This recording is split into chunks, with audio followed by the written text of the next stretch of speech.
Welcome. You have found the latest edition of This Week in Amateur Radio. If you like radio and technology, you are in the right place. Serving the amateur radio community, we are North America's premier amateur radio and technology news magazine and bulletin service of the air. Here are the stories for release around the earth as we come to air with edition number 1220 of This Week in Amateur Radio. ARRL headquarters receives a generous donation of a Geochron Atlas 24K world clock for W1AW.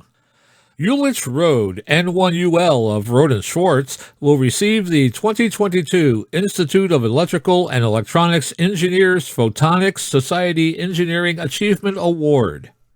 The ARRL and TAPR Digital Communications Conference will be returning in person in September. We have a lot of news from the FCC this week, including the rollout of the new Affordable Connectivity Program. Chairwoman Jessica Rosenworcel announces changes to her staff. The Commission relaxes COVID restrictions on in-person visits. Bidders are set for the latest spectrum auction of 2.5 gigahertz. And the FCC course system, which affects amateur radio operators, is set to retire. Amateur radio will be showcased at the upcoming 2022 EAA AirVenture in Oshkosh, Wisconsin. The James Webb Telescope sends to Earth its first deep field images. Ofcom in Switzerland grants amateurs exceptions for homebrew transmitters. Amateurs in Hawaii are on standby along with the Hawaiian Emergency Management Agency for Hurricane Darby. Tennessee Governor Bill Lee recognizes amateurs in his state. And AM radio receivers in cars seems to be a thing of the past, at least in new cars, as electric vehicle manufacturers replace AM with streaming and satellite options. These headline stories will come to you in a moment along with this week's special features. We'll visit with Bruce Page, KK5DO, and get an update from AMSAT and what's new with all of those amateur satellites in orbit. You know, the one thing you don't want to do with our technology reporter, Leo Laporte, W6TWT, is to ask him about keyboards. And this week, we did. Australia's own Onno Benshoff, VK6FLAB, will tackle the never-talked-about power supply connector dance contest. Our own amateur radio historian, Bill Continelli, W2XOI, returns with another edition of his summer series entitled Amateur Radio History Headlines. With just the headlines, this week Bill takes us back to the mid-1940s. Our tower climbing and antenna master, Greg Stoddard, KF9MP, will talk about what different climbing devices are and will have their definitions and suggested use. And we will have the latest from Parks on the Air and Summits on the Air with Vance Martin, N3VEM, with the June report. That's all straight ahead as North America's premier amateur radio and technology news magazine and bulletin service. This Week in Amateur Radio takes to the air right now. Reporting from our headquarters studio here in beautiful downtown Albany, New York, I'm George W2XBS. And reporting from my home station in Cortlandville, New York, I'm KB2FAF. The name is Chris. Hope you enjoy the program. And reporting from the newsroom in Half Moon, New York, I'm Terry Saunders, N1KIN. And reporting from our news bureau in Rochester, New York, along the southern shore of Lake Ontario, I'm Dave Wilson, WA2HOY. And transmitting from our ham radio operation atop the Catskill Mountains in upstate New York, where the sweet corn should be ready in about a week, I'm Don Hulick, K2ATJ. And reporting from our news bureau just outside Albany, New York, in the Geek Cave studios, I'm Rich Lawrence, KB2MOB. And reporting from a humidified Troy, New York news bureau, I'm Eric, KD2RJX. And from Studio 1 of our Central Florida News Bureau, I'm Fred, November Fox 2 Fox. And reporting from our news bureau in Fayetteville, Arkansas, where the weather is putting the fry in Friday these days, I'm Will Rogers, K5WLR. And now with our lead story, here is Chris Perrine, KB2FAF. Leading off the news this week, Geochron, headquartered in Oregon City, Oregon, has donated a Geochron Atlas II 4K. a digital Geochron world clock to ARRL headquarters. With more details on this impressive donation to W1AW, we go to John Ross, KD8 IDJ, who files this report from League headquarters in Newington. Geochron owner Patrick Bowen is on the fourth leg of a cross-country motorcycle trip, during which he has supported Geochron installations at MIT in Massachusetts, the NASA Goddard Space Flight Center in Maryland, the U.S. Naval Observatory in Washington, D.C., and the University of Delaware and the University of Vermont. Bowen arranged the donation for installation at the ARRL headquarters station, W1AW. The digital Geochron displays the Earth and sunrise and sunset rendered in real time. Reviewer Pascal Villeneuve, VA2PV, wrote in the February 2022 edition of QST that the clock offers several standard base maps, including a ham radio map with DXCC, country prefixes, and CQ zones. There are several data layers, with some using live updates from the internet. Layers can be turned on and off and adjusted by the viewer using the included remote. Very simple to set up and operate. The device is a small computer that plugs directly into any HDMI port on your TV via a short cable. A subscription to a premium bundle supports real-time data for radio amateurs, including live propagation information, AMSAT satellite tracking, and maximum usable frequency overlays.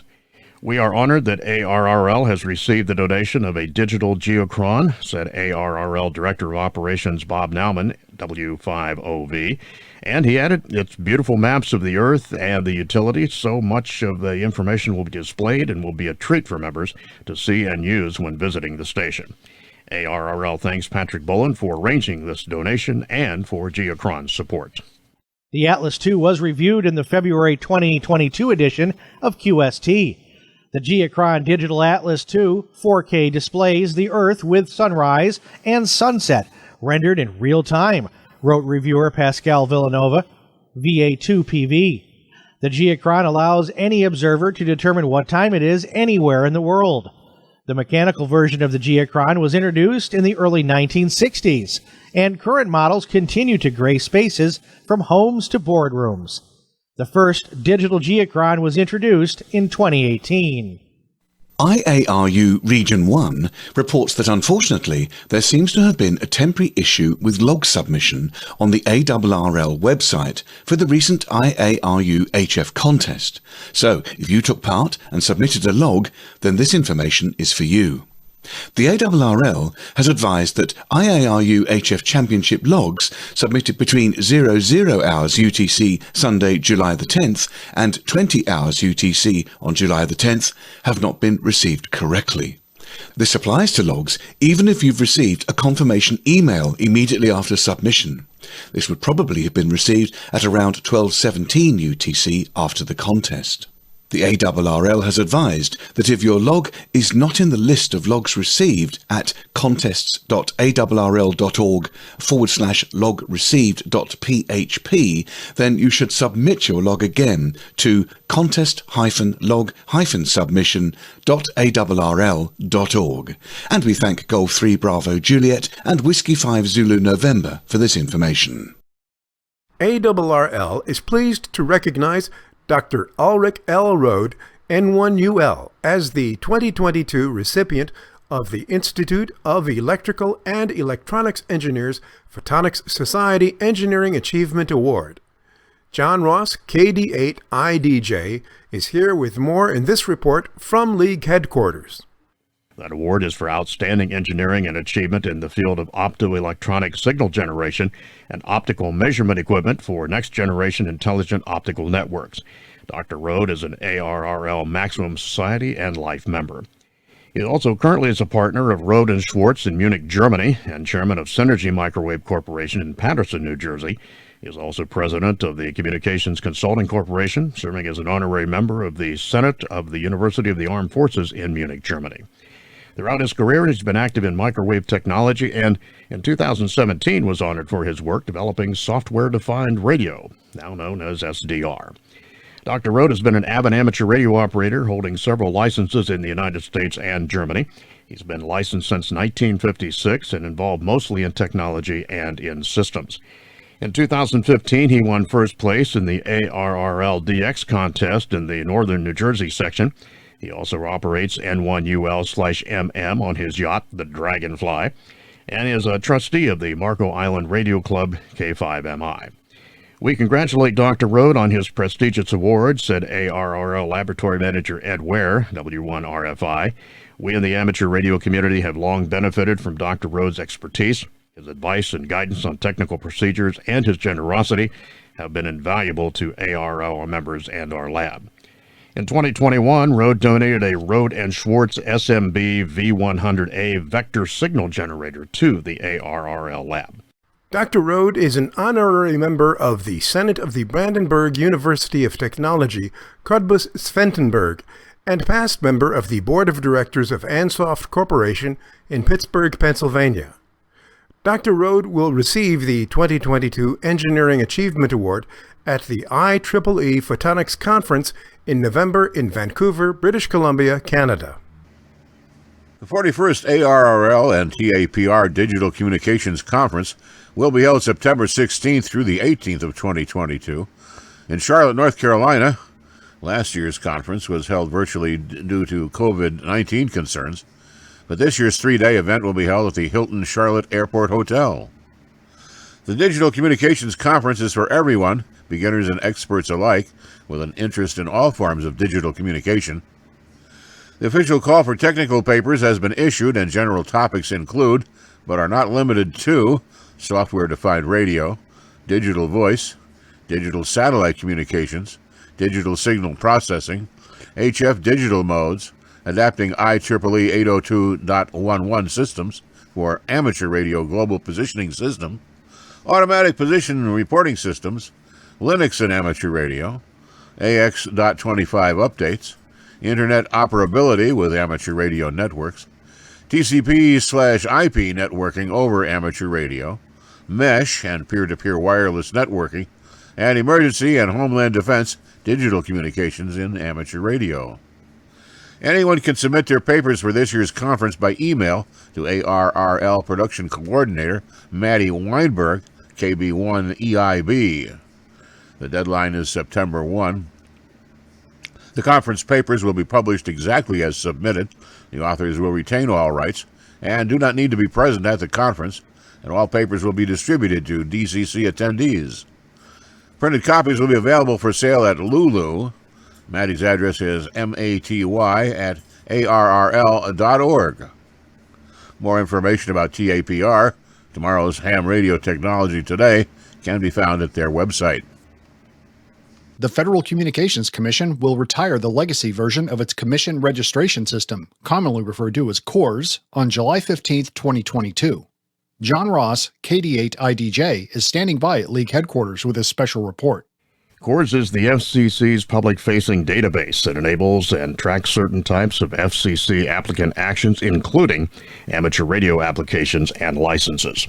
Its implementation has enabled routine amateur applications and licenses to be issued overnight instead of over weeks, as was the case with all of the earlier methods.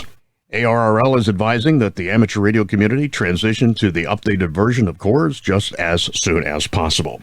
In effect, the new CORS system can be thought of as an electronic interactive file folder. The updated version of CORS has been available since 2016, and now its use will be mandatory for all amateur licensees when submitting amateur-related applications.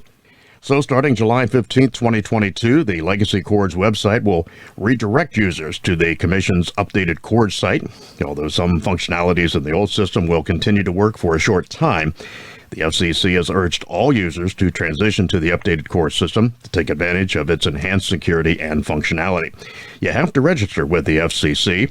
If you do not have an FCC CORS user account, you'll need to create one with a unique username, a valid email address, and password. Then after creating the account, you'll be logged in, and you should associate your existing FRN or FRNs, if you have more than one, with that new account. Instructions for doing so are on the FCC registration help page. Your FRN is printed on all current applications and licenses, and that will not change. FRNs can also be found by looking up your call sign in the Commission's ULS, that's the Universal Licensing System, or you can use the FCC's Advanced Search page. The FCC CORS registration instructions can also be found on the ARRL website. In essence, CORS is designed to identify those who hold certain types of FCC licenses and FCC authorizations, including amateur licenses, and organize them in an easily accessible manner under a common FCC registration number, or FRN, regardless of whether one holds a single such authority or thousands. The new CORS, in addition to assigning individual FRNs, allows holders of multiple FRNs to aggregate them under a single account where the licenses and authorization, fees and payments, and related actions can be administered from within the same account. The FCC has posted tutorial videos to assist with the transition. ARRL Volunteer Examiner Coordinator Manager Maria Soma, AB1FM, recommends viewing the videos Getting Started with the New CORS, which explains how to register for a CORS username account, and associating an FRN to a username, which instructs legacy CORS users on how to link one or more existing FRNs to a username.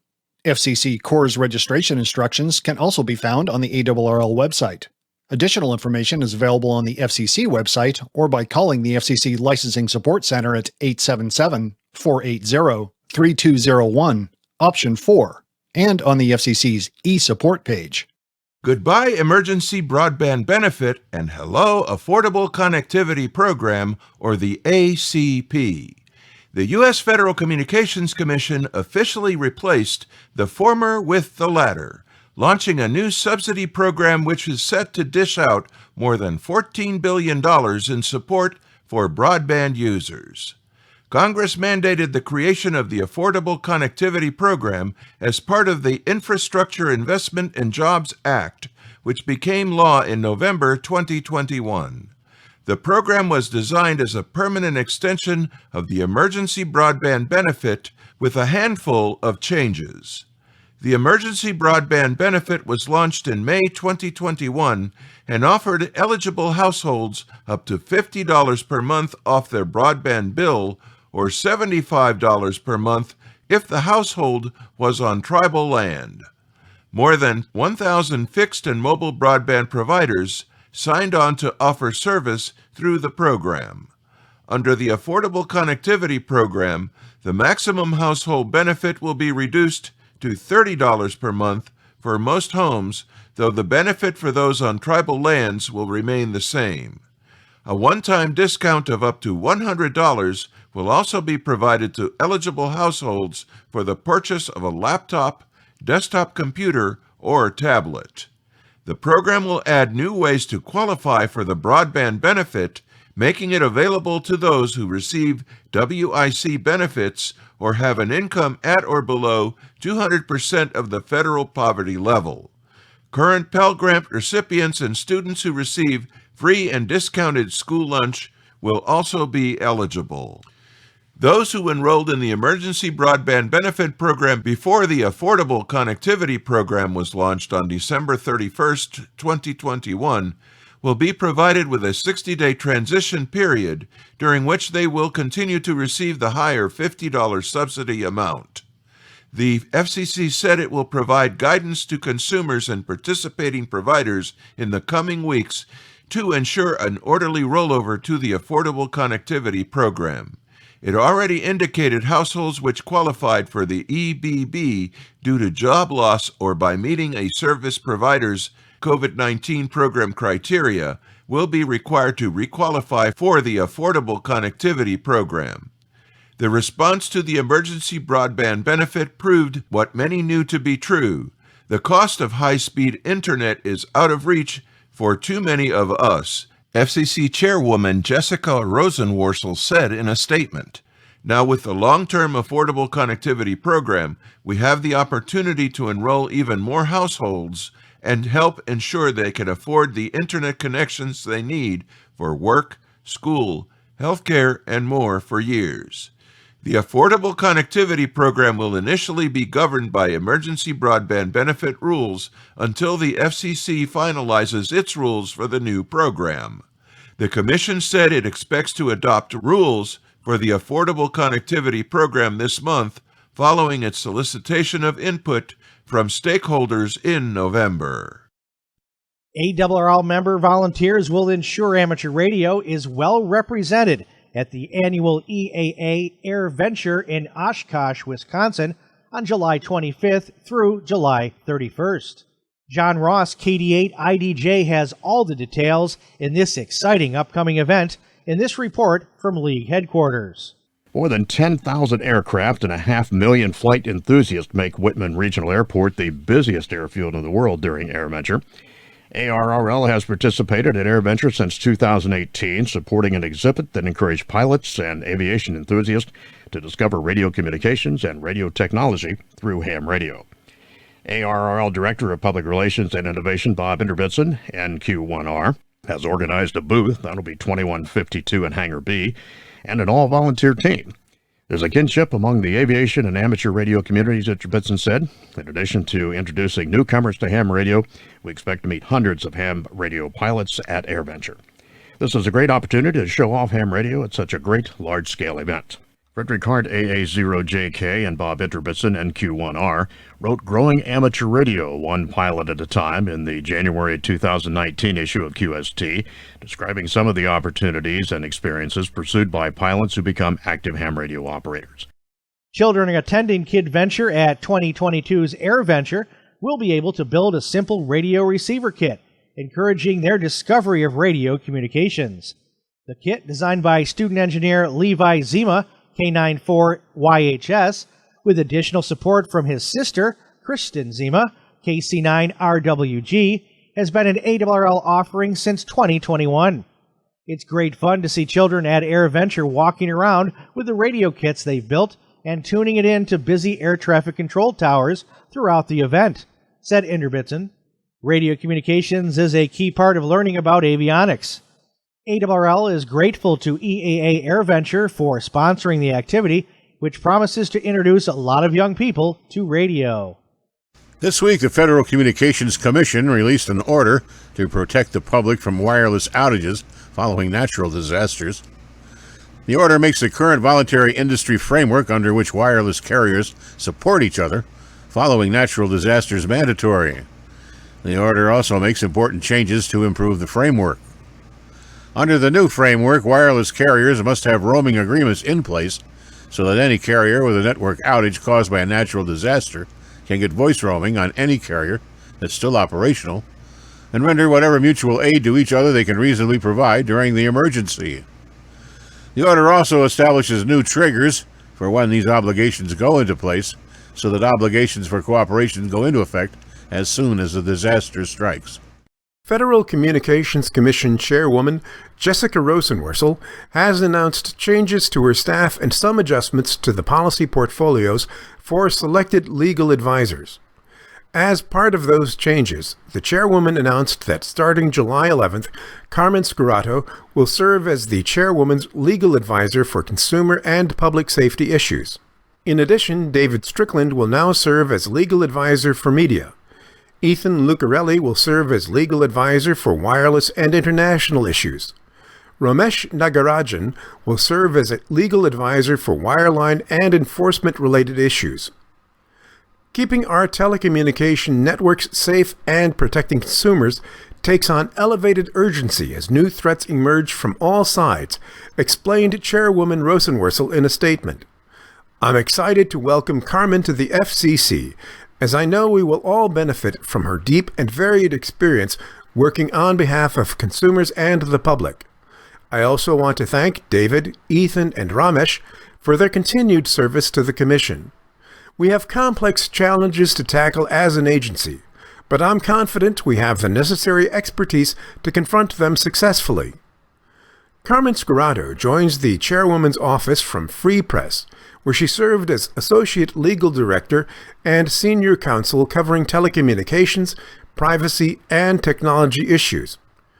Previously, she was the Vice President of Policy and General Counsel for the National Hispanic Media Coalition, where she led a policy team focused on advancing the communication needs of the Latinx community. She has served on the FCC's Consumer Advisory Committee. A native of Puerto Rico, Mrs. Scarado received her undergraduate degree from New York University and her law degree from Villanova University. Prior to David Strickland's role in the chairwoman's office, he served as Assistant Bureau Chief in the Enforcement Bureau, managing consumer protection, privacy, and media enforcement matters. David also served as Assistant Division Chief in the International Bureau, where he worked on a variety of satellite, telecommunications policy, and spectrum-related issues. Before joining the FCC, he was an attorney in private practice, specializing in litigation and antitrust issues. David is a graduate of the University of Virginia and Harvard Law School.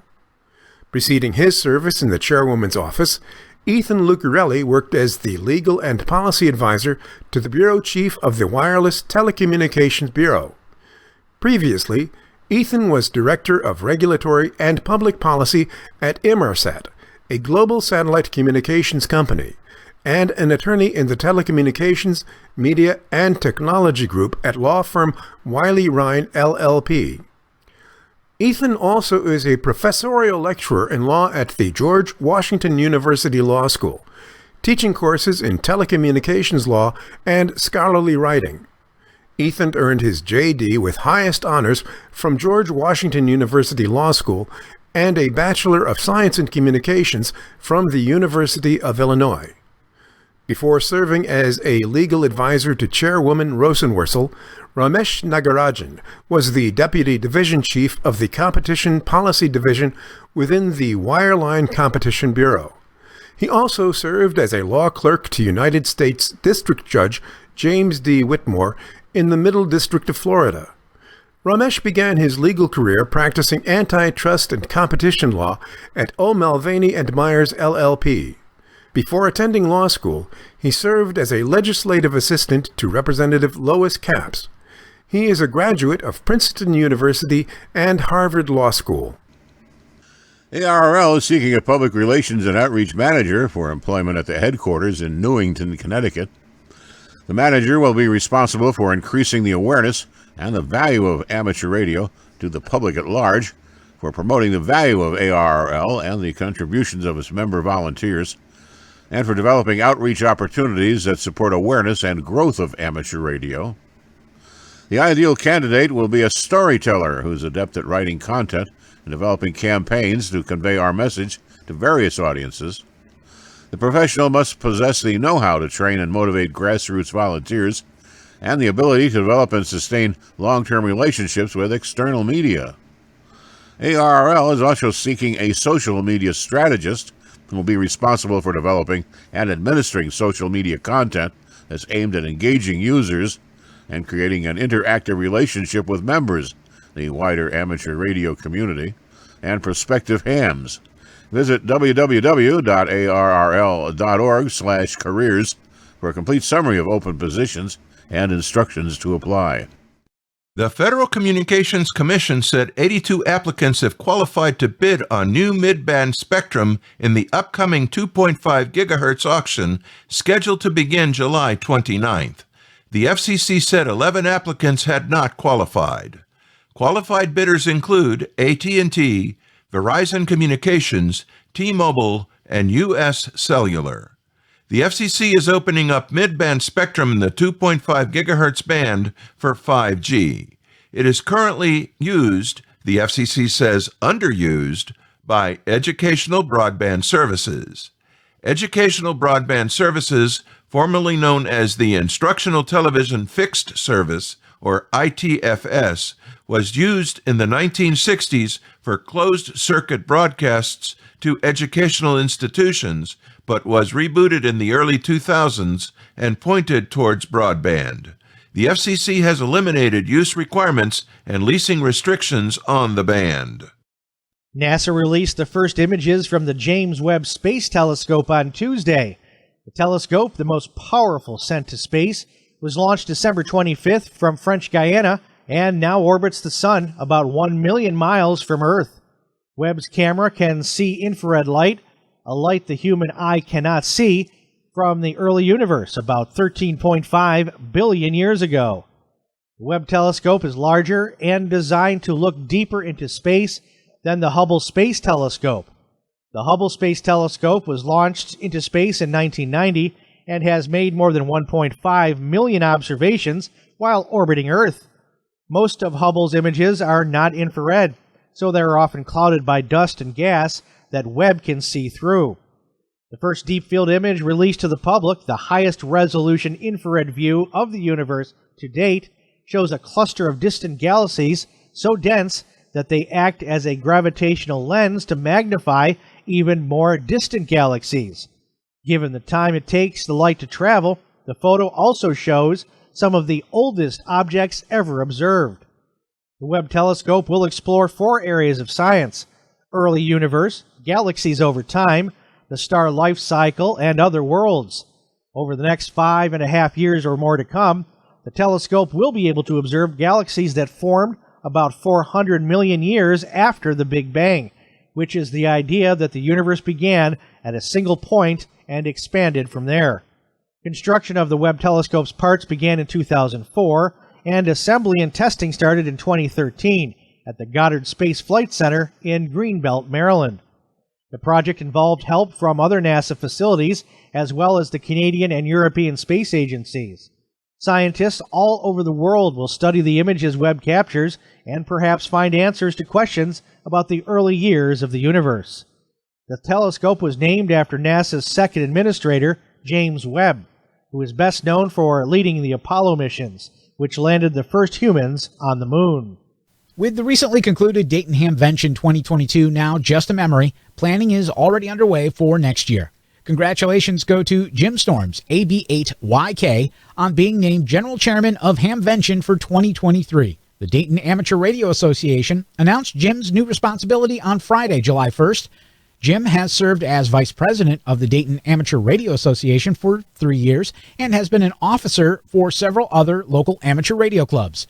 He is also a co-leader for the Dave Coulter Youth DX Adventure Program, which he helped found. Jim has been Hamvention's chairman of advanced registration since 2017.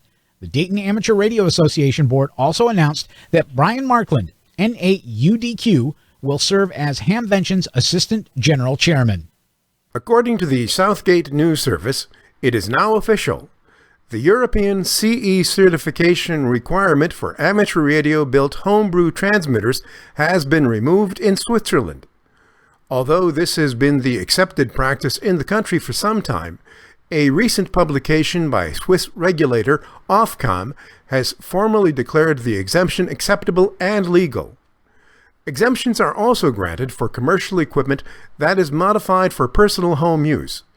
Kits to build transmitters may also be imported for amateurs' own personal use. Imported radios for amateurs, even those that do not possess a European CE certification mark, are allowed. The hams remain responsible to ensure that all of their equipment complies with regulations governing spurious emissions. Portugal's communication regulator, ANACOM, reports that it recently inspected 26 vessels for illegal radio use. ANACOM carried out the inspections during May 2022, along with the National Maritime Authority, that's the Maritime Police, and in some cases, the Authority for Working Conditions. In total, they looked at 26 vessels, including fishing and tourist boats. On the 26th and 27th of May, the action took place in the fishing ports of Nazare and Peniche, and the legality of the means of communication installed on board 6 coastal fishing vessels was verified. They found that the radio equipment was installed and operating in accordance with the legislation in force. Between the 17th and the 20th of May, ANACOM carried out the same action with the Maritime Police in the autonomous region of Madeira, and a total of 14 vessels were inspected, including fishing vessels and maritime tourist vessels. Again, all vessels surveyed presented radio stations accordingly. On May the 10th, an ANACOM inspection action was carried out with the Maritime Police in the port of Lejos, involving 6 fishing vessels. In this case, an illicit transceiver operating in the land mobile service was seized.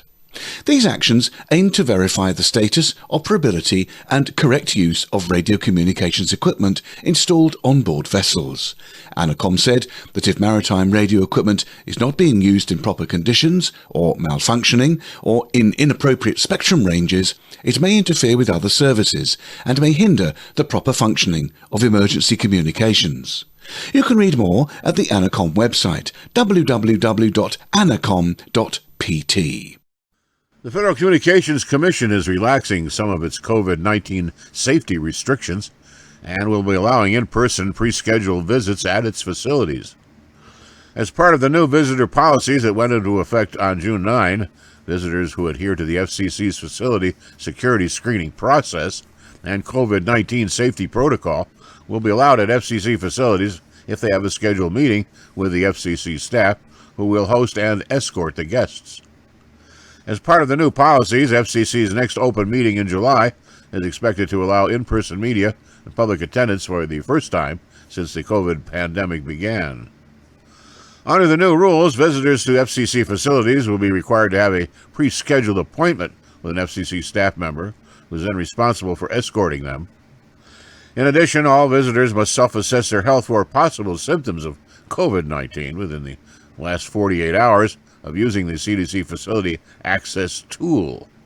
The FCC facility is in an area with medium or high COVID-19 community levels.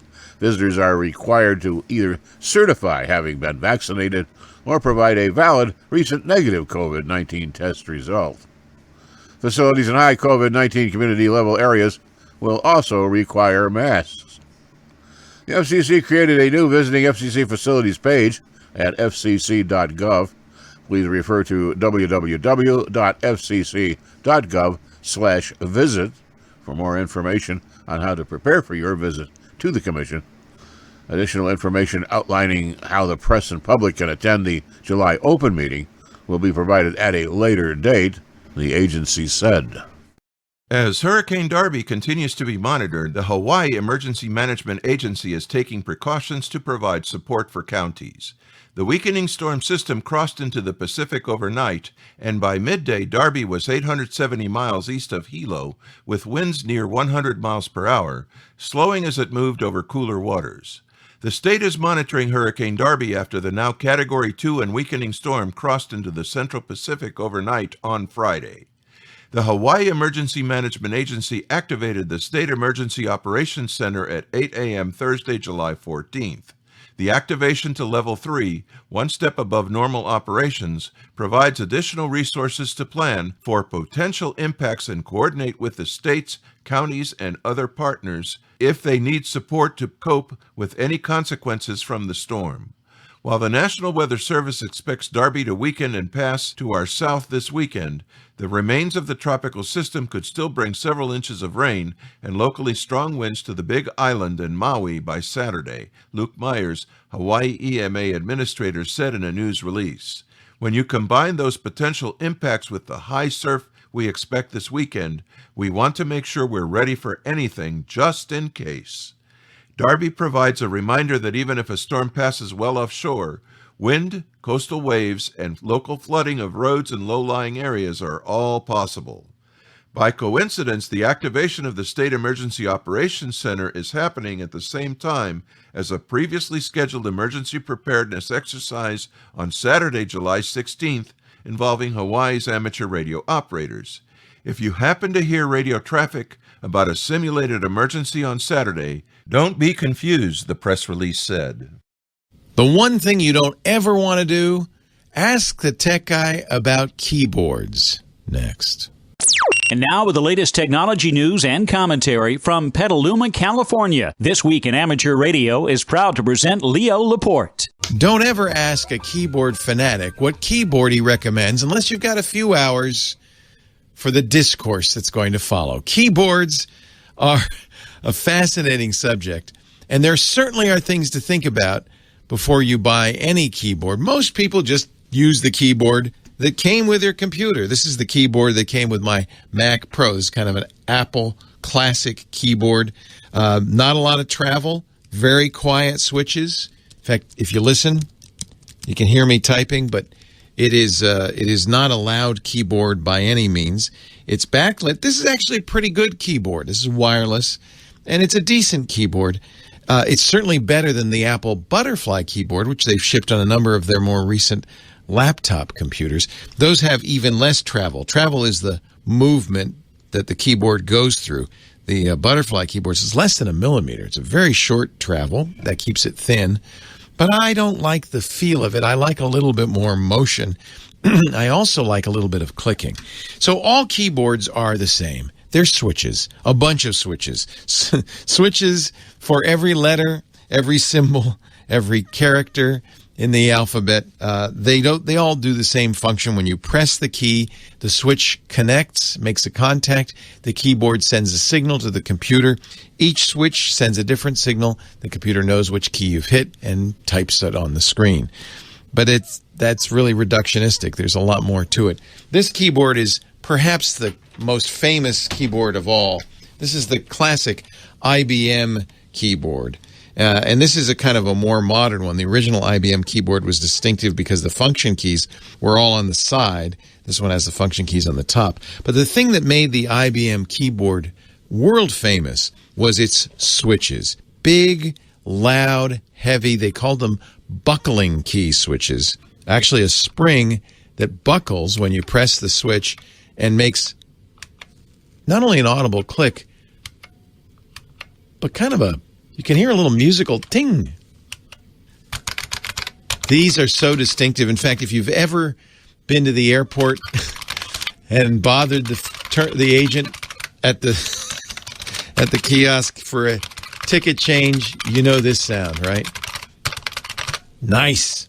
These are nice, solid keyboards. And besides just liking the feel of it, and by the way, I spent more than $100. This is a Model M online from a keyboard enthusiast site just to get this keyboard. It's a marvelous old keyboard and really a pleasure to type on. A couple of things that make these keyboards special. First of all, a lot of travel. These keys move several millimeters every time you push them. But also that feel, which is created by the buckling spring. It's unique. Nobody uses buckling springs anymore, but that was the feel and the style of the original IBM keyboards. And for many people, this is kind of the gold standard.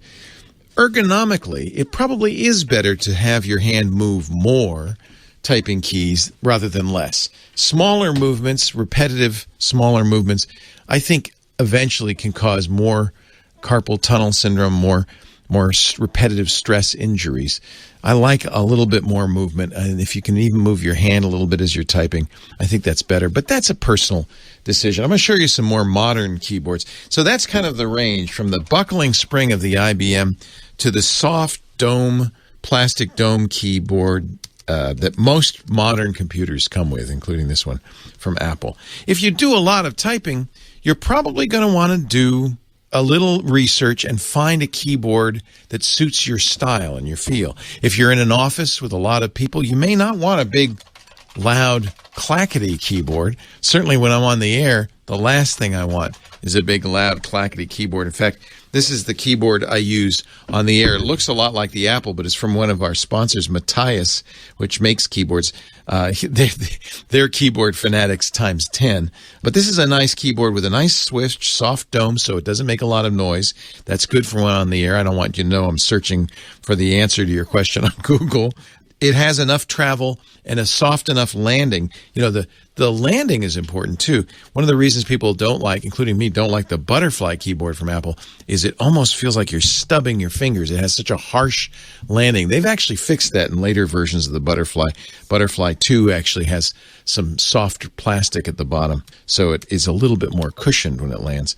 This is a good keyboard, very usable keyboard, but if I weren't on the radio, I'd want something that's a little bit louder. And now there are two companies that make keyboard switches that are popular these days. There's the Alps keyboard switches. This is another Matthias, an ergonomic keyboard that comes with Alps switches. And these are probably the closest to the old buckling spring keys. They're a little softer in feel, not quite so clacky, but this feels pretty good. And this is ergonomic because it's split. You can arrange it so that your wrists are not at a tilted angle. They're straight on from your arm, and that's considered to be more ergonomic, better for carpal tunnel. This is a nice keyboard, and if you like a lot of travel, big keycaps, and a somewhat of a clicky feel, I think this is very nice. Those are the Alps switches, but by far the best-known name now in keyboard switches comes from a German company called Cherry. And you'll hear about Cherry's MX switches in a lot of keyboards. They have a great many of them. They all have different names to designate how they work. There's tactile, In other words, a good feel, but they're not clicky. Cherry brown, clear, and tactile gray.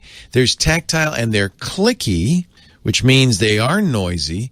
That's the clicky ones are the blue, white, and green. You can even, and my old friend Alex Gumpel used to have, you can go on Amazon and buy keyboard testers that will have all the cherry switches. There's also red, silent, red, speed, silver, nature, white, black, silent, back, and linear gray. You can get a keypad that has different switches for each key to get a feel for it, and that'll help you. I've used a number of keyboards that feature cherry keys. This is I think a very nice keyboard that was recommended to me by my friend Andy Anatko. This is called Das Keyboard, and the main reason Andy likes it and I like it too is it has some nice controls. It has, there's some other features you can get on a keyboard like a volume switch and special dedicated buttons for music, but this also has nice cherry keys. I'm not sure I remember which ones, but you can tell they're clicky. I'm going to guess these are probably cherry greens, maybe cherry whites, but they feel very nice. Now, I'll show you really, this is probably my favorite keyboard. These are keyboards designed for coders. It's called the Code Keyboard from a company called WASM. You can go to codekeyboards.com. I'm sorry, WASD, right? WASD, which is the keys used to move your character around in Doom. The WSD keyboards feature cherry switches, but these code keyboards are completely customizable. In fact, I have two of them, one for use on the air and one for use off the air. See if you can tell the difference. This is one of them, and this is the other one. You hear that click? Yeah. These are the clicky cherry keys. These are cherry greens, and I think these are actually my favorite. If you don't mind sound, if you want the best feel, the one most like the original IBM, they have actually a little bit of a tighter sound. The IBM, I have to put the mic next to both of them. You can hear it. Let's see here if we can do this. This is the IBM. It feels somehow a little more rattly, a little looser. Let's put it up here. This is the cherry green. I love that click.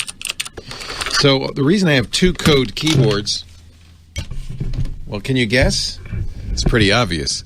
This is the one for the on-air use. It's got a great feel, a lot of travel, but not clicky. But when I go home, and it doesn't matter if I make a lot of noise, this is the keyboard I do almost all my keying on. This is a great keyboard, my current favorite. The Code Keyboard from codekeyboards.com. These are not cheap.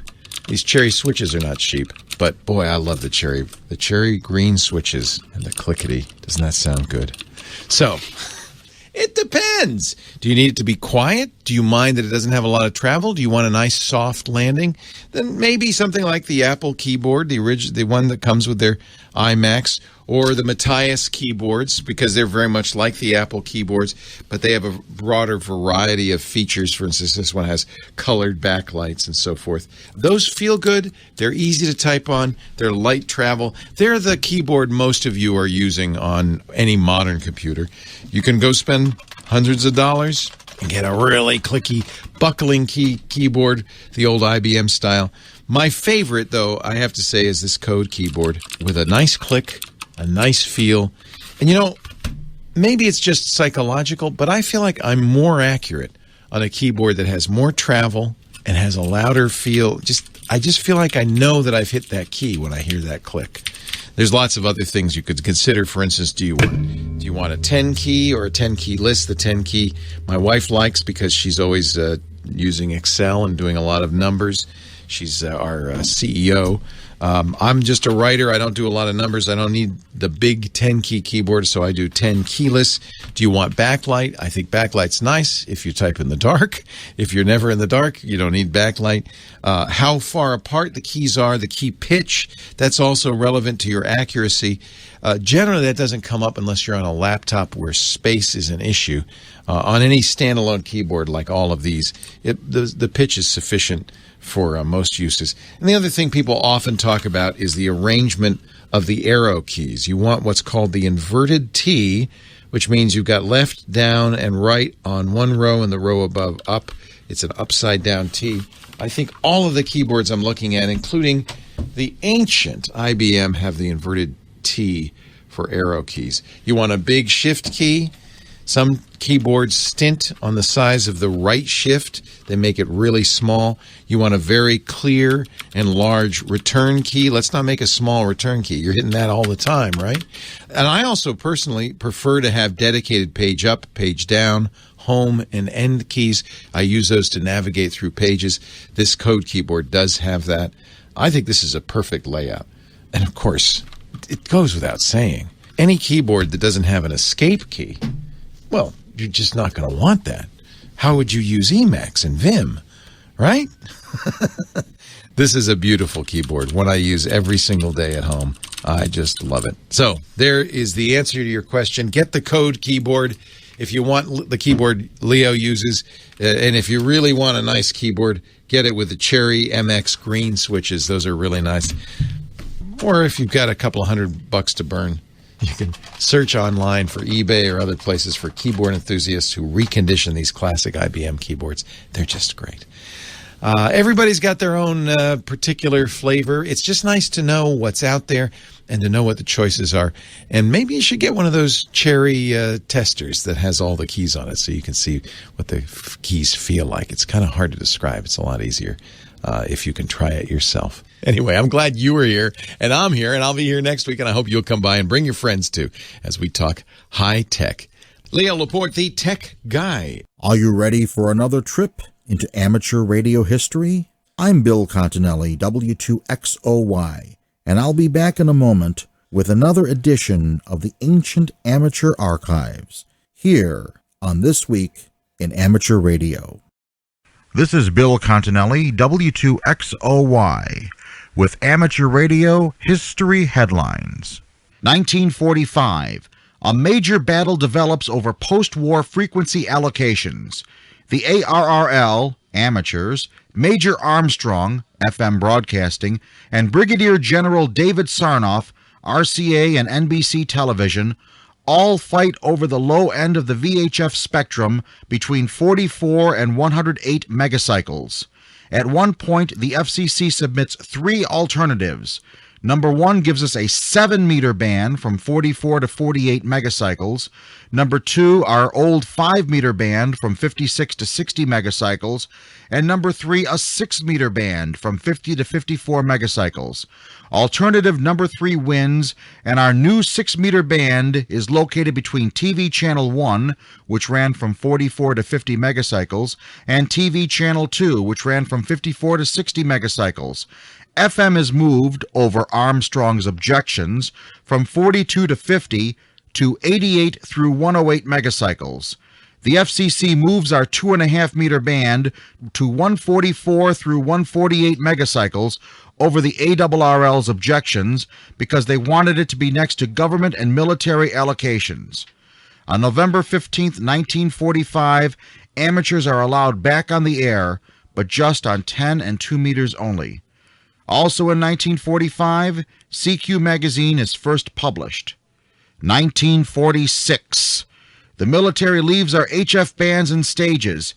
Hams gradually get their frequencies back, all except for 160 meters, which will be used for the Loran radio navigation system.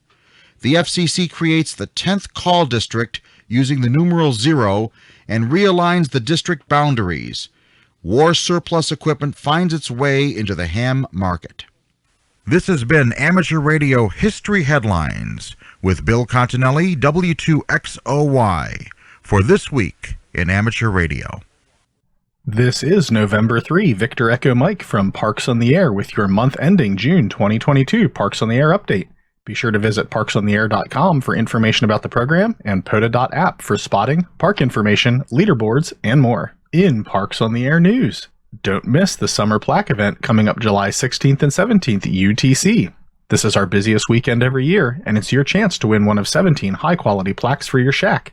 Once the event is over, be sure to upload your activation logs using POTA's new self-upload service, and then be on the lookout at the annual plaque event section from the menu at pota.app for details on the awards ceremony, where an esteemed list of guests will join us on the official POTA YouTube channel to help us announce the winners. Guest presenters for this year's awards show include individuals from AR Newsline, Ham Radio Crash Course, ICQ Podcast, Temporarily Offline Ham Radio, Ham World Online, Red Summit RF, Pride Radio Group, Ria's Shack Ham Radio, KB9 VBR Antennas, Kyle AA0Z Ham Radio Clubhouse, Ham Radio Adventure Guy, K8MRD Radio Stuff, Ham Radio Live and WRMI Shortwave CQ Calling Show, Ham Radio Workbench Podcast, Ham Radio 2.0, and of course Parks on the Air. For our final news item, I am personally excited to announce that Matt here, N3NWV, whom many of you know from our official POTA 101 videos, will be taking over the reins of these monthly updates beginning in August. I've had a lot of fun recording these updates, but I'm looking forward to handing the reins over to our official media manager as we continue to grow the program. And now for the monthly stats update. June continued our streak of high activity months. We had 2,114 operators complete 10,158 activations from 3,980 parks in 39 different DX entities. Of the activators, N2NWK and W6ZD continued their runs in the top spots with 283 activations and 63 different parks respectively. The top hunter by number of parks was also a repeat this month, with K9ICP hunting 1,008 different parks. The hunter who made the most QSOs this month was W1RCP with 1,856 contacts. In POTA DX, England took back the top spot in Region 1 with 121 activations. Canada and Japan continued to hold their top spots in Regions 2 and 3 with 690 and 342 activations each. The individual DX operator who completed the most activations was HI8DL in the Dominican Republic, who completed 134 activations. The DX race for most parks activated was neck and neck, but at the end of the month it was VE3GKT who activated 47 parks, taking the top spot by just one park over VA7DBJ. And last but not least, let's check in on the progress of the Bailey Sprott Challenge. In 2021, N5HA and W9AV each managed to hunt a park every day. So in 2022, we're following along to see if anyone else can match their feat.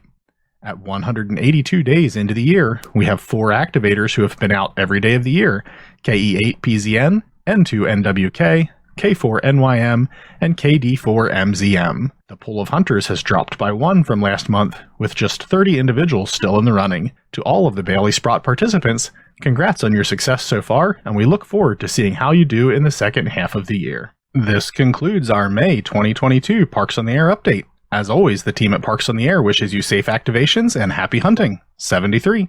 In AMSAT news this week from Bruce Page, KK5DO. With summer upon us, it's a great time to incorporate a vacation or weekend travel when operating from another grid or state. And whether your preference is high frequency or satellites or both, you can take a rig with you and play your favorite pastime while enjoying some new scenery. There are many hams that travel for work and take a satellite rig and antenna along with them. Several even have jobs aboard ships and operate from those rare water grids. If you're going to take a trip, be sure to let us know if you will be on the satellites. All you need to do is drop a quick email to Paul, ke0pbr@gmail.com. That's ke0pbr@gmail.com. And let him know when, where, and what satellites you plan on using. He'll post it on the amsat.org webpage. If you're not able to schedule exactly which satellites you'll be on, don't worry, though. Just give Paul your Twitter name and post on Twitter when you're going to be on. Also, you can earn the AMSAT Rover Award. Check amsat.org, click on Services, then the Rover Award to see all the qualifications there. Enjoy your trip and give out that new grid or state for someone. Do you have a ham radio project, experience, technology, invention, or story that you would like to share? The QSO Today Virtual Ham Expo will return on the weekend of September 17th and 18th, 2022, and is the best and most open place to become a ham radio mentor. QSO Today Virtual Ham Expo organizers are putting out a call for presenters. Topics can be most amateur radio-related subjects worth sharing: an insight into technology, a skill, a ham radio project or invention, even a story. The key to the Expo's reach and influence is the wide variety and scope of presentations and speakers that come to the Expo. From the thousands of messages that organizers have received since starting the Expo in August 2020, your presentations make a difference in the lives of the amateurs that attend the Expo and view them. Your presentation opens the minds of amateurs to the possibilities that our amazing hobby offers to everyone young and old. Unlike other conventions, meetings, and hamfests, the QSO Today Virtual Ham Expo has the ability to offer more opportunities for amateurs to make presentations that will be seen and shared by thousands of hams that come to the Expo. According to Eric Guth, 4Z1UG, this time we are very interested in presentations by young people who are active in amateur radio. Visit the QSO Today Virtual Ham Expo webpage for more details. Amateur radio operators are needed for the Marine Corps Marathon on October 30th in Washington, D.C. and Arlington, Virginia. The call is for 150 amateur radio operators to provide eyes on the course using 144 and 420 megahertz bands with FM and digital smart technologies for amateur radio and a medical data network using amateur radio emergency data network. Amateur radio will also be used as backup communications in case all else fails. Operators will prepare themselves, supplies, and equipment to function in a large-scale, multi-jurisdictional, mass casualty type event under real-world conditions. Training will be provided, and each operator will receive a commemorative T-shirt. Amateurs can sign up by following the link www.mcmham.org. To learn more about the 2022 Marine Corps Marathon, visit their website at Marine Corps Marathon. Foundations of Amateur Radio. In over a decade of writing a weekly article about all manner of different aspects of our hobby and community, I've never once talked about power connectors for your radio. It's so universal as to be invisible and rarely discussed, so much so that something you do out of habit makes another stop dead in their tracks and ask themselves why they never thought of it. Despite how you might feel at the time, there's no such thing as a stupid question. The other day, a fellow amateur, Dave, Victor Kilo 6 Kilo Victor, asked about a power connector he'd seen at the local electronics store. That question started a group discussion about powering radios and how best to achieve that.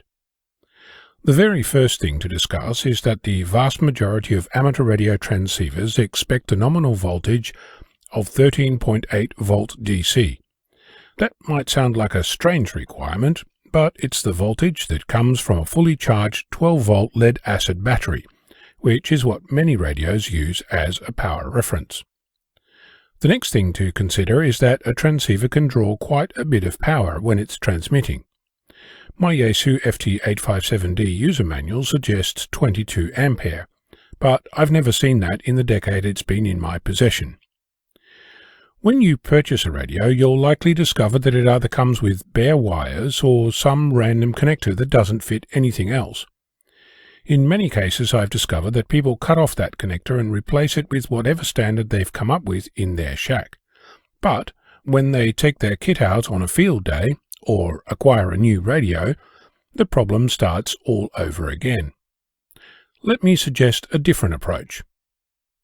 The Anderson Power Company, founded in 1877 by brothers Albert and Johann Anderson in Boston, Massachusetts, make a range of connectors called the Anderson Power Pole, and they come in a variety of ratings, sizes, shapes, and colors. First introduced as a standard by the ARRL Emergency Communications course in December of 2000, after previously being adopted by amateur operators in California, the Anderson Power Pole PP1545 series was selected. The coordinator for Hawaii State Civil Defense Racers, or Radio Amateur Civil Emergency Service, Ron, then Alpha Hotel 6 Romeo Hotel, now Kilo Hotel 6 Delta, has a detailed description on his QSL page on how this came about. As a result, the stackable, asymmetric, genderless plugs are in wide use within the amateur community. The plugs are designed to be joined together using various orientations, creating a unique connector to suit your purpose. The Amateur Radio Emergency Service, or ARRS standard, is one such orientation, and before you adopt the Anderson power pole in your shack, make sure you use their orientation to avoid magic smoke from escaping your equipment. Picking a connector is just step 1. When you acquire a new piece of 12-volt equipment, you can cut off the connector and replace it with the ARRS Anderson power pole connector orientation. Many amateurs I know then throw away the unusable connector, or shove it into a box for later. Instead, what I do is terminate the plug that you just cut off in exactly the same way. Essentially, from a visual perspective, you've kept the power cable intact but inserted a power pole join into the lead. As a result, you now have a standard power pole power lead, and you have a new power pole adapter to suit the new connector. For that reason alone, I tend to bring a box of spare red and black power pole connectors to any field day, and use the opportunity to spread the love around. As I said, the individual plugs come in a variety of colours. I have a selection of 11 in my shack, where for me a different colour means a different voltage or purpose. For example, I've adopted green as the colour for antenna radials. One challenge I had not been able to resolve until suggested by Ben VK6 November Charlie Bravo was how to avoid plugging a 12-volt power supply into something that expects, say, 7.5 volts. Colour alone isn't sufficiently idiot-proof, especially in the dark. Ben suggested that I adjust the orientation of the plugs, preventing connectors of different colours to mate. Looking back, I can't understand why I didn't think of that in the decade I've been using them. I will note that there are other Anderson connectors in use. A popular one is the grey double connector used in portable solar installations and caravans. I'd recommend that you consider if you really want to plug your radio directly into a solar panel or not, and choose your connectors accordingly. Before you ask, to my knowledge, the Anderson Power Company doesn't know I exist, nor did I get compensated in any way to say Anderson Power Pole. It's the ARRL Emergency Services Standard, and I'm happy to advocate for its use everywhere I go. So, whether you're using bare wires, banana plugs, Molex connectors, or some other random barrel connectors, consider cutting the lead and inserting Anderson Power Pole connectors. When was the last time you had to do the 12-volt connector dance? I'm Ono, Victor Kilo 6, Foxtrot Lima, Alpha Bravo. It's time for this week's Propagation Forecast Report, brought to us each week by Tad Cook, K7RA, in Seattle, Washington, who reports that rising solar activity over the past reporting week, which was July 7th through the 13th, was reflected in increased sunspot numbers, solar flux, and rising geomagnetic activity. Average daily sunspot numbers increased from 62.6 to 102.1, with the peak value at 134 on Monday, July 11th. Average daily solar flux rose from 103.5 to 147.4, with peak values at 164.9 and 164.8 on Tuesday and Wednesday this past week. New sunspots emerged on July 7th, 10th, and 11th. Total sunspot area peaked on July 11th. The planetary A index averaged out at 12.4, which is up from 9.8 last week, while the middle latitude A index went from 9.7 to 10.6. Toward the end of the day on July 7th, Alaska's College A index was 46, a very high value, while the last 4 K index readings of the same day and the next 2 were 6, 6, 7, 5, 5, and 5. So looking ahead, the prediction this week from the United States Air Force shows solar flux at 160 on July 16th through the 18th, 155, 150, and 135 on July 19th through the 21st.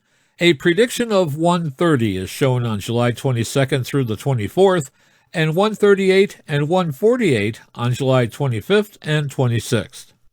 Looking ahead now to the predicted planetary A index, it is 8 on July 16th through the 21st, then 15, 20, and 12 on July 22nd through the 24th, and 8 is predicted once again on July 25th through August 2nd. The UK regulator, Ofcom, is proposing to allow satellite operators to access more spectrum so that they can provide a wider range of broadband services, including in hard-to-reach areas. As consumer demand for satellite services increases, Ofcom wants to support innovation by extending spectrum access under their Earth Station Network license to include the 14.25 to 14.50 GHz band. This would double the capacity available to satellite operators in what is known as the KU band, meaning they would be able to use the full 14 to 14.5 GHz band for their services. This would support better broadband for more rural homes and businesses, as well as connecting planes and ships. In the future, these new frequencies could also help connect road vehicles, trains and drones, including in more remote parts of the UK.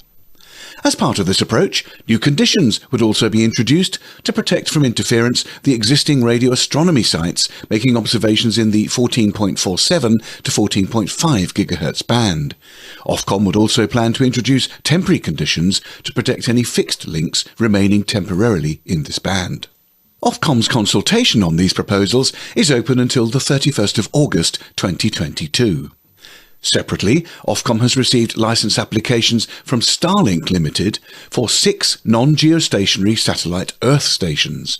These are large satellite dishes on the ground that connect their satellite network to the Internet.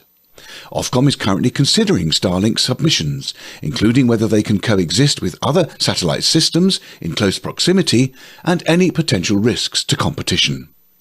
Regarding this application, Ofcom is inviting comments to be lodged by the 19th of July 2022. In radio sport contesting this week, a lot of activity. On July 16th, there are 5 events. The Russian Radio Team Championship, CW and Phone. The Trans-Tasman Low Band Challenge, CW Phone and Digital. The IARU Regional 170 MHz Contest, that's CW and Phone. And on July 16th and 17th, the North American QSL Party, RIDI and Digital. July 16th and 17th, the CQ Worldwide VHF Contest, CW Phone and Digital. On July 17th, there's 3 events, the RSGB International Low Power Contest, CW. Also the CQC Great Colorado Gold Rush, CW. July 17th to the 18th, the Run for the Bacon QRP Contest, that's CW. And on July 18th, a couple of events, the OK1WC Memorial, that's CW. And also on the 18th, the RSGB FT4 contest, that of course is FT4.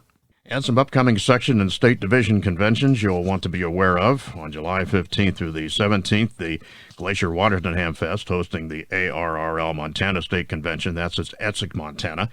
July 22nd through the 23rd, Ham Radio Holiday 2022, hosting the ARRL Oklahoma Section Convention. That's in Oklahoma City, Oklahoma.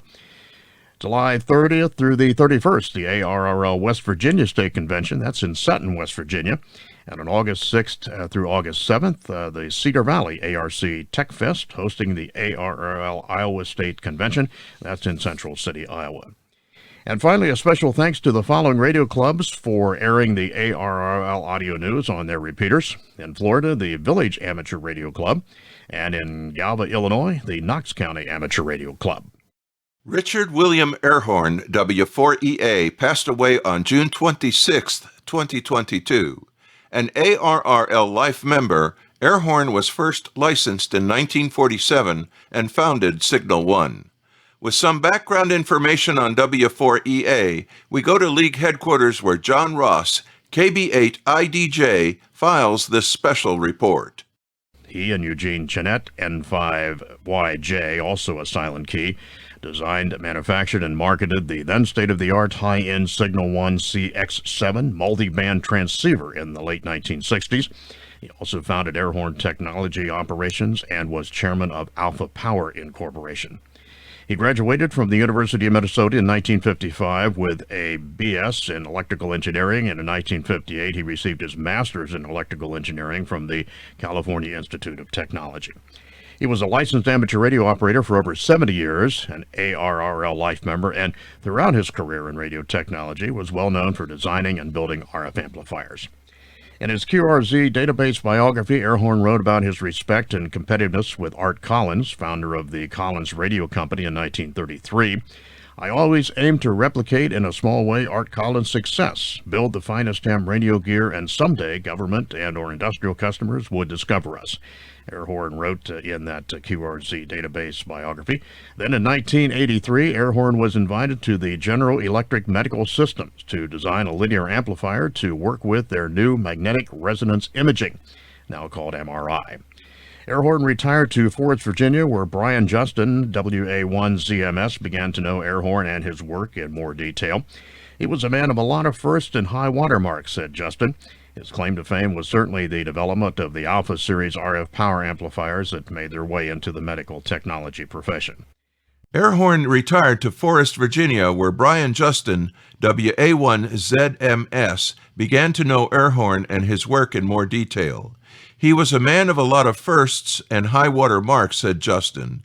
His claim to fame was certainly the development of the Alpha Series RF power amplifiers that made their way into medical technology. Justin added that Airhorn in his later years was still active in amateur radio, especially on the HF bands. On his move to a new location, Airhorn wrote, "New QTH, 58 acres with a broad hilltop, 0.2 miles high. We still can see for miles in all directions, and I finally have room for decent 75, 80, and 160 meter antennas. Better late than never." Several years ago, a tornado barely missed Airhorn's house, leaving his towers and antennas intact. Amateur radio drove Richard Airhorn's passions and creativity throughout his career. The 2021 ARRL Technical Innovation Award honors Wojciech Kaczmarski, SP5 WWP, for developing a new digital radio communication protocol, M17, for the good of amateur radio. M17 is a new open-source and patent-free digital radio protocol with a goal to provide a fully sustainable option for digital radios in the future. ARRL member Ed Wilson, N2XDD, the community manager of the M17 project, accepted the 2021 Technical Innovation Award plaque on behalf of Kaczmarski when Wilson visited ARRL headquarters on Tuesday, July 12, 2022. The award plaque is being shipped to Kaczmarski in Poland. The efforts of Kaczmarski and other M17 community team members have led to the development of DroidStar, an Android application by Doug McLean, 88DP. The protocol has also been incorporated within other amateur radio-related projects to help advance the radio art. After 6 years in development, Indonesia's Surya Satellite 1, the nation's first satellite, has begun the first leg of its journey into space, a shipment to the Japan Aerospace Exploration Agency, or JAXA, JAXA. In October of this year, the amateur radio CubeSat, which has an APRS digipeater on board, will be launched from Japan for its journey to the International Space Station. The ISS will release the satellite into orbit in November. It was developed by the students of the Surya University and had support of the Satellite Technology Research Center at the country's National Research and Innovation Agency. Experts at the Aeronautics and Space Research Organization in Indonesia heralded the satellite as a pioneer of nanosatellites for Indonesia, and expressed hope it would inspire other Indonesian universities to complete similar projects. Members of Indonesia's National Amateur Radio Society, ARRL, recently provided training for scouts in amateur satellite communications. The Radio Society said that the Scout movement is an organisation which is engaged in non-formal education for its students to form character, increase knowledge and skills, as well as prepare students to compete as national leaders, whose activities take place outside the school environment and outside the family environment, in the form of interesting, challenging, fun and purposeful activities. Activities are carried out within the basic principles and methods of Scouting, whose goals are spiritual, emotional, social, intellectual, and physical achievements. The Scout movement, in the implementation of its educational activities, always adapts to the times and the needs and problems of young people, so that every activity carried out undergoes adjustments and improvements, both in terms of concepts and material activities. The Indonesian National Research and Innovation Agency, together with Indonesian satellite amateurs from AMSAT ID and the Indonesian Amateur Radio Organisation, ARRL, recently provided an opportunity for the Scout movement to get involved in practicing communications via satellite. The event lasted for 2 days, the 11th and 12th of June 2022. On this occasion, the Lapan Arari IO-86 amateur radio satellite was used to conduct voice communication via its voice repeater. According to Research Centre researcher and amateur radio enthusiast Sunny Harsono, using voice repeater and slow scan television activities are an effort to introduce satellite communication to scouts as a means of disseminating information.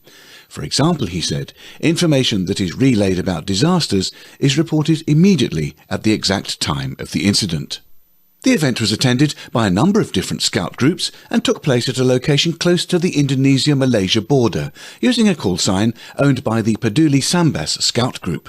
Net control station for the West Malaysia region was operated by a number of Malaysian and Indonesian hams, and the team successfully communicated and made contacts with several stations. If you want to find out more about this event and the Indonesian Amateur Radio Society, just go to tinyurl.com/IARU-Indonesia. During the opening ceremony of Ham Radio 2022 in Friedrichshafen, Peter Guldshoff, Delta Bravo 2 Oscar Sierra, received the Horkheimer Prize for 2022. The €2,500 prize is to be used in its entirety to promote the amateur radio service, and, according to the announcement, is given to those prize winners who have rendered outstanding services and further development in the field of amateur radio. Peter is president of AMSAT DL and campaigned for radio amateurs to have access to the geostationary transponder QO100 on the SHAL-2 satellite, which they enjoy today.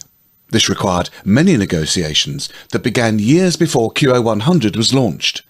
DARC board member Ronnie Yecker, Delta Golf 2 Romeo Oscar November, summarised the many achievements of DB2OS that made him the award winner. Peter happily accepted the Horkheimer Prize and said that it was a special honour for him. Even after almost 4 years, QO100 was still seeing increasing user numbers. However, DB2OS also looked to the future and warned that it was difficult to find new blood for amateur radio satellite development. He said it was necessary to find people who have expertise in radio technology. He believed that the importance of satellite communications will continue to increase in the years to come. The chairman of the German Amateur Radio Society, DARC, is Christian Enzfellner, Delta Lima 3 Mike Bravo Golf, who proposed a vision where regions 2 and 3 should also have geostationary amateur radio transponders available. He also saw the completion of the technology in connecting all 3 regions' geostationary transponders around the world with each other. One of the things we experience each field day is that food, fellowship, and QSOs go well together for amateur radio operators. This formula has also been followed for many years by a group in Michigan called the DITDA CW Gang.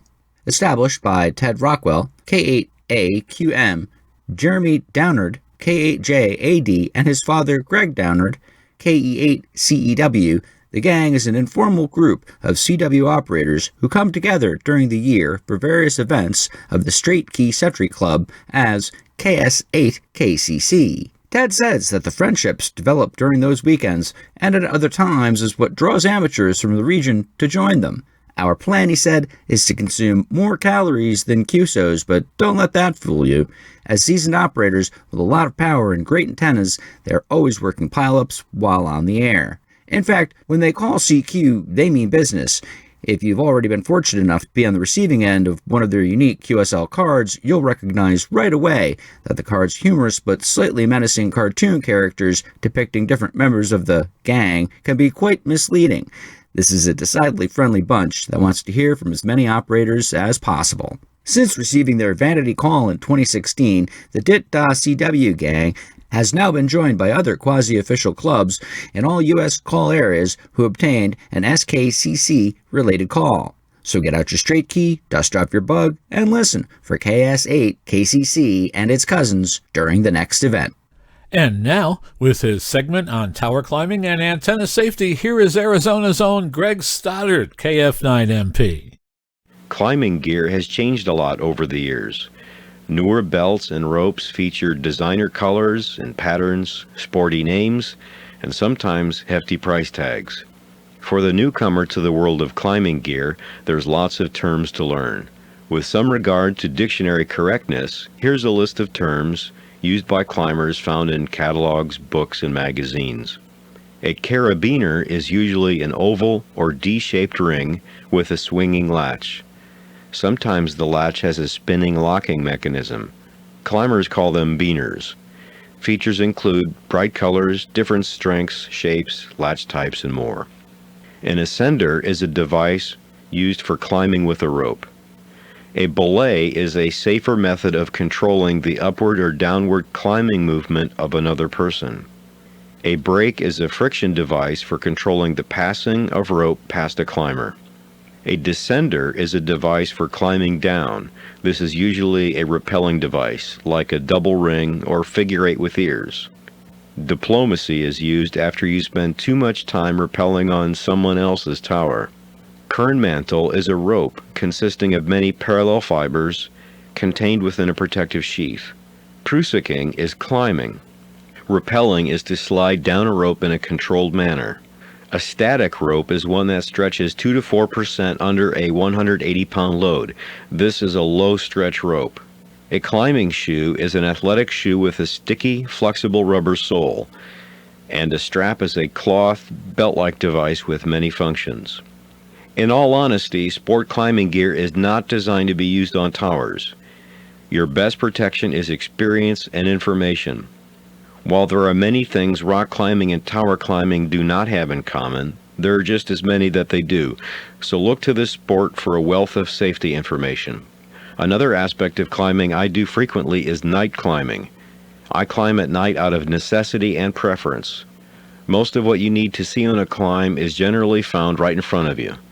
One of the biggest distractions I deal with is sightseers, traffic, and general noise. Since Mother Nature tends to quiet down at night, I found night climbs to be both quieter and faster. Using a head strap mounted lamp, I have been able to see all I need to, with none of the distracting scenery and ground movement readily available during the daylight hours. Whenever we start into a new hobby, learning the jargon is a big part of the learning curve. The sport of climbing is ripe with jargon. I hope you've recorded this segment to help you understand some of the terms used by climbers. Remember, tower work at any height can easily become deadly. Clear, sober minds must be in charge. This is Greg Stoddard, KF9MP, reporting for This Week in Amateur Radio. Inspired by a group of American amateur radio operators in Wisconsin, Surrey Emergency Program Amateur Radio Station, VE7SAR, is hosting its first mobile cruise-in for hams in British Columbia, Canada. It's an opportunity to show off creative approaches to mobile operation, whether the portable shack is maritime mobile, pedestrian, bicycle, or even horseback. A post on the Surrey Group's blog said the local event will be held on August 14th and is modeled after one that has been held for a dozen years by the Portage County Amateur Radio Service in Wisconsin. The Surrey Club's members are hoping to see creative approaches to operators' grab-and-go kits, as well as more formal installations. Prizes will be awarded for the most bands covered and the neatest installation. Entries will be judged by the Surrey Fire and Police Services. The club is hosting it in the parking lot of the A&W restaurant in Surrey. For more details, visit ve7sar.net. The Salvatore 009 Association has awarded Spain's amateur satellite URESat with a grant which will go towards the development costs and launch of the satellite. URESat is the satellite project of the Spanish National Amateur Radio Society, URE, and managed by AMSAT EA in collaboration with university students, vocational training, and with financial and technological support from companies in the space sector. This project has been chosen by the Salvatore 009 Association to receive the award that this organisation grants annually to projects and initiatives related more usually to art and art in sport.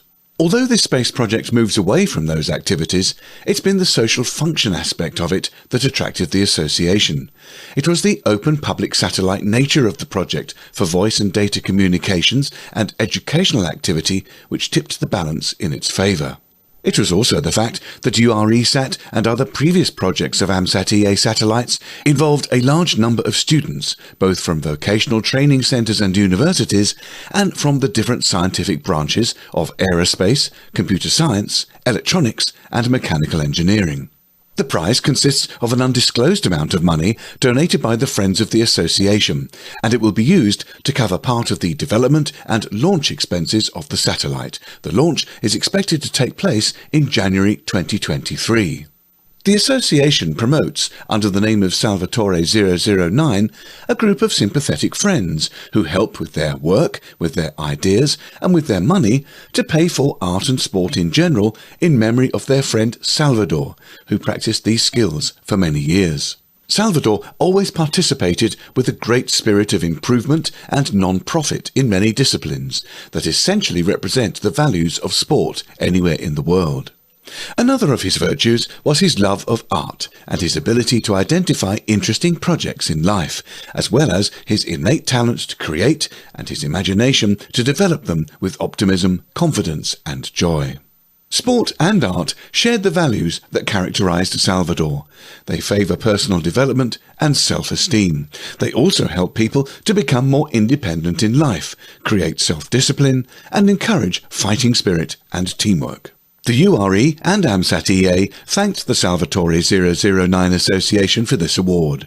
And you can read more at tinyurl.com/IARU-Spain.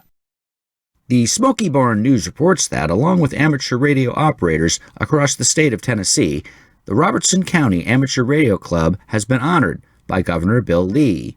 In the event of a natural disaster, amateur radio operators are a critical lifeline to a host of emergency services and information. The resolution, number 1646, by Senator Crow and Representative Reedy, honors Tennessee's amateur radio operators. Channeling the historic spirit of the volunteer state, the 19,835 licensed amateur radio operators who reside in Tennessee provide invaluable services to their fellow citizens during emergencies and natural disasters, the resolution reads. Numerous Tennessee amateur radio clubs, organizations, and groups promote and advocate for the role of technology in the art of radio communications. Such worthy organizations provide a membership base through which new operators are trained, both locally and through TEMA in emergency communications. These organizations and individual operators have developed a statewide infrastructure of communications resources at their own expense and generously made it available for emergency use. The members of the Amateur Radio Emergency Service devote their time, expertise, and equipment in support of local, state, and federal agencies during times of crisis. And finally this week, is AM radio or the AM mode in general going away? Certainly not in amateur radio, but there has been apparently some action among automakers who are making the transition from fossil fuel to electric car manufacturing. AM radio amplitude modulation, so loved by radio amateurs for being the first voice mode, is apparently becoming the last choice commercial radio option for some automobile manufacturers who are having second thoughts about retaining AM radio in their new cars. Many are citing electric motor interference in the new electric vehicles. According to a recent article in the Wall Street Journal, manufacturers and consumers are finding that the electromagnetic frequencies generated by the vehicle's electric-powered motors occupy the same wavelength as AM radio signals. As a result, AM radio signals are fully or partially blocked even before they reach the onboard antenna. At best, drivers and passengers get radio reception full of static. But as electric engines become more powerful, AM radio fails to work at all. Tesla has already cut AM radios from its vehicles, starting with its original Model S. Bavarian Motor Works, BMW, pulled it from both its i3 and i8 sedans, and no Audi models that are fully electric are equipped with AM radios either. A representative for Audi explained on the Consumer Guide website that drivers can make up for the loss by opting to stream those stations via digital signals on a cellular or Wi-Fi connection. An article on the website, thedrive.com, also noted that AM is particularly gone from the broadcast radio scene in Europe as well, overtaken by the digital audio broadcasting or DAB format. Here in the United States, however, where AM radio still remains popular, it will be a challenge, especially for those long-distance drivers who might especially love the commercial radio version of DXing. In fact, as one author wrote on the website of the compliancemag.com, said, "Woe to those drivers who have fond memories of listening to an ever-changing array of AM radio stations as they traveled across the country in wood-paneled station wagons." This Week in Amateur Radio is holding open auditions for news anchors for the weekly national worldwide amateur radio news service. If you have a good radio voice and can reliably read provided news copy, we are looking for you. This, of course, is an all-volunteer position. An amateur radio license is not required. You must have a high-quality microphone, headset mics are not used, and be familiar with audio editing software to record and edit your finished news stories before uploading. If you would like to try out for a weekly or bi-weekly anchor position with North America's premier amateur radio news on air and podcast, please send an email to our producer, George, W2XBS.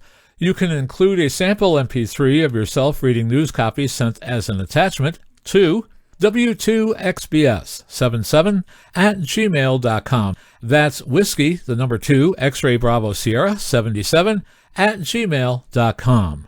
Be sure and use Anchor Audition in the subject line. Please include your phone number and a good window of time for a callback to discuss your submission and our operating logistics to see if This Week in Amateur Radio is a good fit for you. We hope to hear from you soon.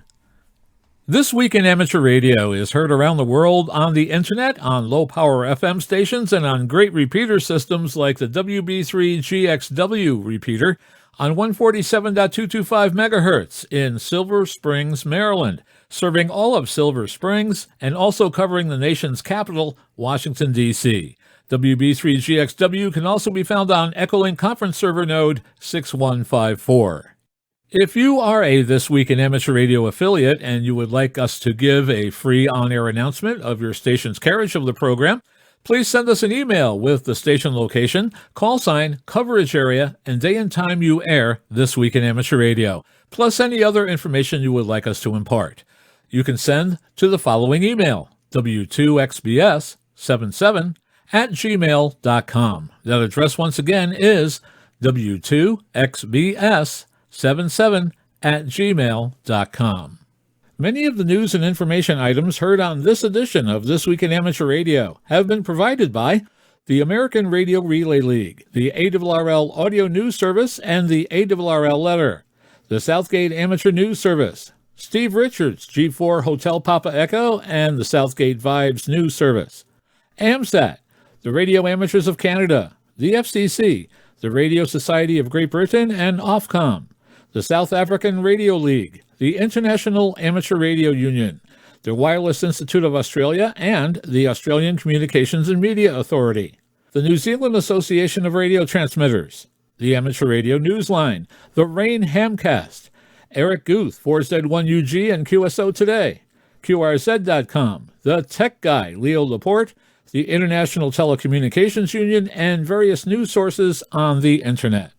With special thanks to all our weekly news sources and to you, our listeners, that wraps up this edition of This Week in Amateur Radio. If you'd like to write to us, you can find everything you need, including archive editions of the news service, at our website at twiar.net.